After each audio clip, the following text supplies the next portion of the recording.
So leo kuna something you want to make it clear here. You see?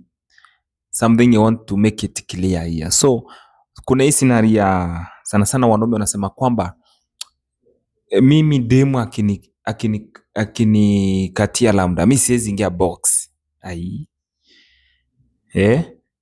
Eti mwanaume anasema, wanaume wengi na baadhi ya wanaume by the way husema hivyo. Eti mimi demu akianza kunitongoza, mimi siwezi ingia box.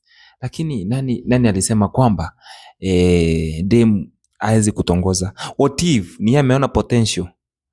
Lakini wewe umeiona labda kwa ile demu. So kwa sababu ameona potential kwako, alafu akakuja akakwambia, vipi jamaa, naona uko sawa, naona life tunaweza sukuma, na wewe mbona kiburi? Mbona unasema kwamba eti mimi siwezi katiwa na demu alafu niingie box? Mbona utakuta saa zingine labda ndiye mbavu yako, you never know, labda ndiye mbavu yako. So yeye akikukatia, unaona nafaa, unaona na wewe pita nayo, acha mingi. Ama ni aje? Acha mingi bwana, acha mingi. For me ni vile sije kutana na bahati kaa hiyo. Mimi nikutana nayo, mimi napita nayo. Walai.